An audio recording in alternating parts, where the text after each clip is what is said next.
Welcome back to our community. Susie Thomas visiting with Vanessa Carlson from Lady Super Fitness, and glad that you could join us as well. I'm so interested in your personal story. Okay. That physical therapy was your major. That's what you have a degree in. Correct. And it's pretty hard to get a degree in physical therapy. And you're running a fitness center. So how did you get from there to here? So that's a great question. So when I was in high school, I always knew that I wanted to own my own business. I was raised for the most part by a single mom. And I always had it in the back of my mind that I had to work really hard and make some money to open a business. I knew that, as for a fact. And I've had a lot of great mentors and people come into my life. I honestly think God just kind of placed them there to help guide and direct me.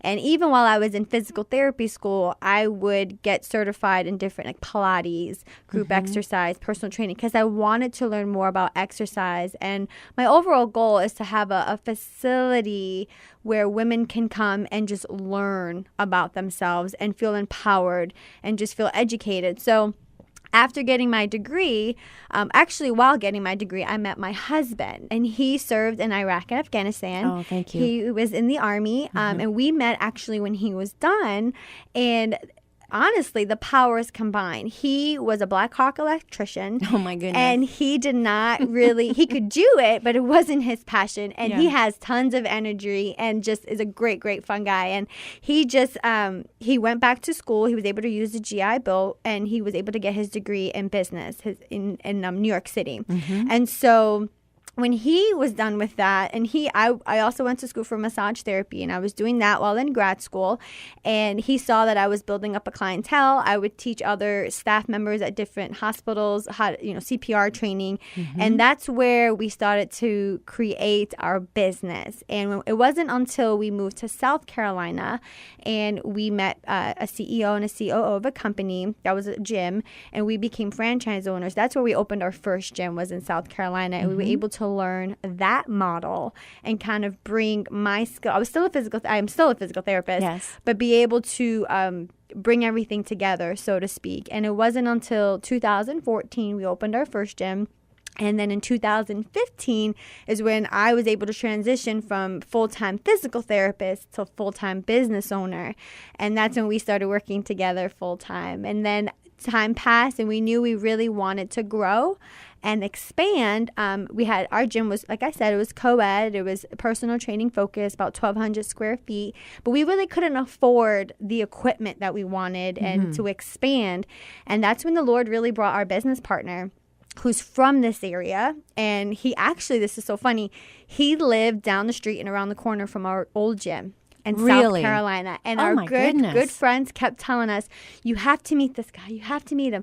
And finally, we just did, and we hit it off, and he knew of our passion and our desires. And he said, well, there's this place I've been looking at for years, 4 or 5 years in Ohio. And then a month later, he called us. He's like, well, the doors have opened. If you guys are interested, we already knew that we were going to move. We just didn't know where. We were just praying about it. And then we came out here in mid-May. And then my husband flew first to see it. And then he came back. He's like, you got to see it. So that weekend, we drove.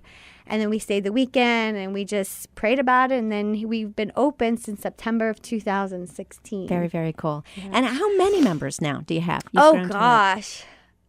Oh, you would ask that question. Yeah, that's all right. I don't want to give the wrong number. But we're getting close to profiting each month. Well, that's awesome. So the last couple months we've had profiting months, which is great. So great. Yeah, we're getting there. And that's soon. Yeah. After just, because you kind of give yourself a little grace period of being in the red when you first open a business, a young couple like yourselves. Yeah. Faith obviously plays a big part in all of this. It was a leap of faith just to open and do what you're doing. How does that work into what you're doing? I think it's very important for us that we always want to stay in God's will, and we always do.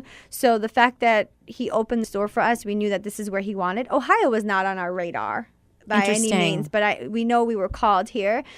So it has been very challenging, but very rewarding. We have no family here.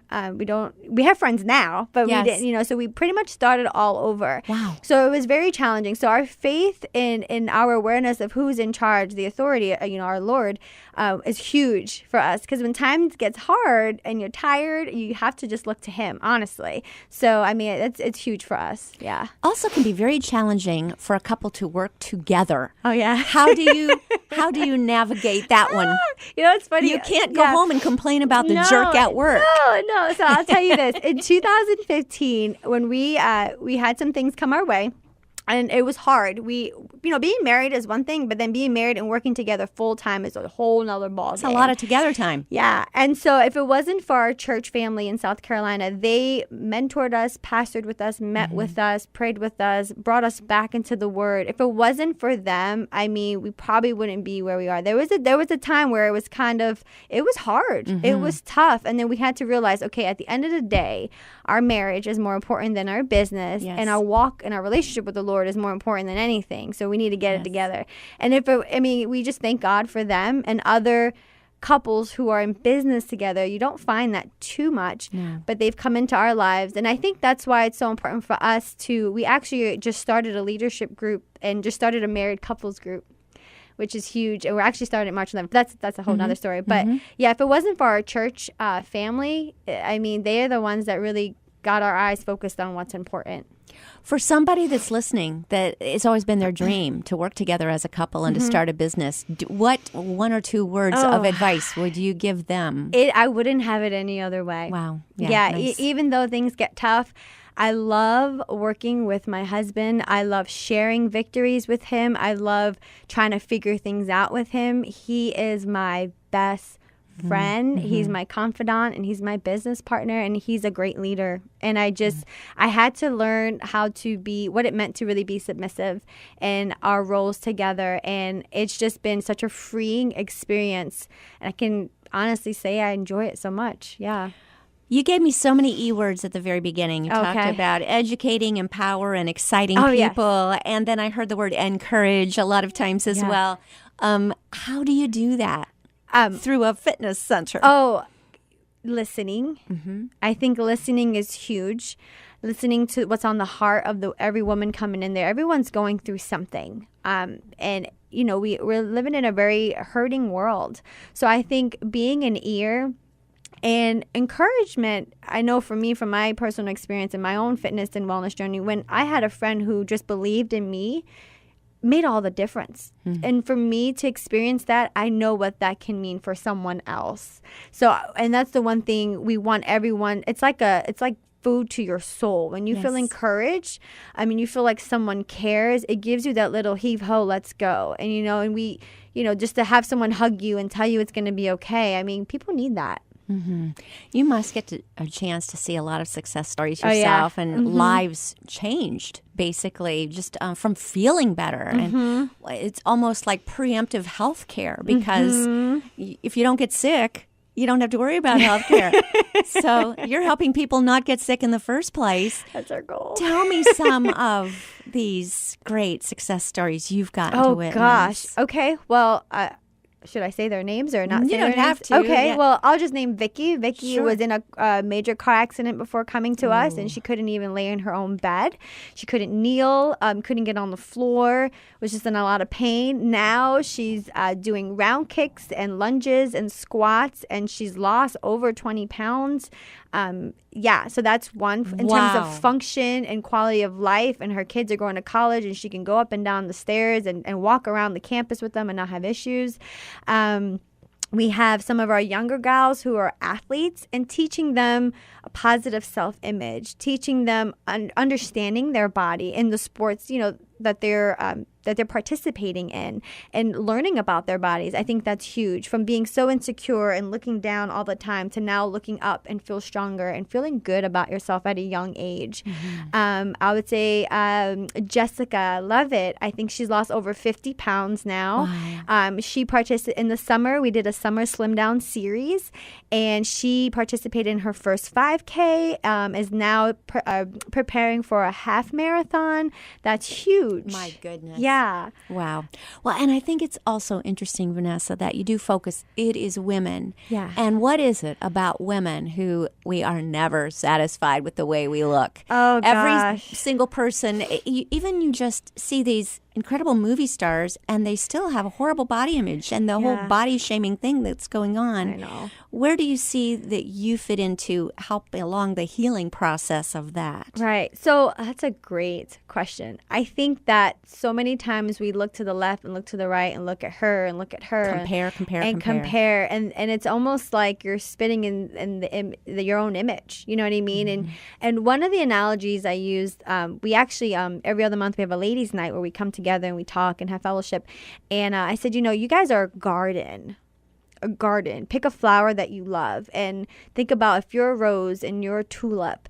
The tulip doesn't care about what the rose is doing because the tulip is just growing to be a beautiful tulip. And the same thing with the rose. So same thing with them. Be the flower that you were created to be. They're all beautiful. You can't say one is prettier than the other. They're gorgeous in their unique way. And that's the one thing we want our ladies to know, that they have talent, to know what those talents, those strengths are, and just capitalize on it. Yes. We were not all created to be the same dress size. Exactly. It's not part of the plan. No.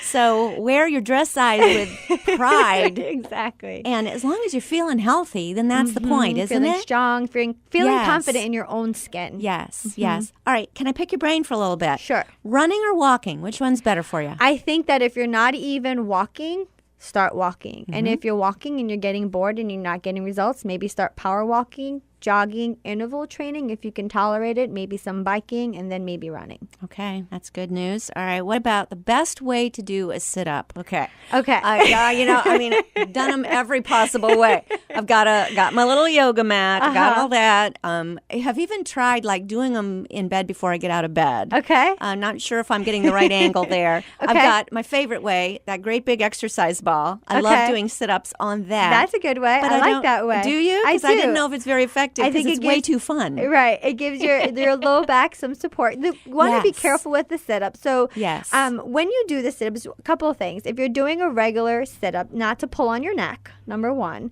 Now, when you come all the way up, know that sit-up is going to engage your hip flexor. Your hip flexor does attach to the low back. So if you have low back issues or herniated disc or things like that, a sit-up may not be your go-to exercise. You can still engage your core and your abs without doing an actual sit-up. How? So you can do a reverse sit-up. Okay. You can start up, slowly go down and come up. You can do things on all fours. You can do planks. We have machines or ab machines where you're not even laying down, but you can still engage your abs without pulling on that hip flexor. Nice. You can use a stability ball or a Bosu or something small that's going to give that low back support where you engage in that crunching motion without pulling on that hip flexor muscle. Right. Oh, that's all good news. Okay. How much is a membership, Vanessa? I love that question. I was waiting for it. Yeah. So we have various packages, whether you want to do month to month or pay for a certain amount of months up front. But our going rate is $39 a month, and that includes working with the trainer. So keep in mind, normally if you work with the trainer, you pay your membership fee plus at least $40 an hour. It's over, depending where you live and the expertise of the trainer, it's over $100 an hour. So, but our going rate is $39 a month. So $1 a day and a smidge. Look at that! I like your style. Okay. Well, that is awesome. Again, give us your website so we can contact you. Sure thing. Our website is www.superfitnessladies.com. Vanessa Carlson, thanks so much for what you've brought to our community. Thank you so much. I appreciate you.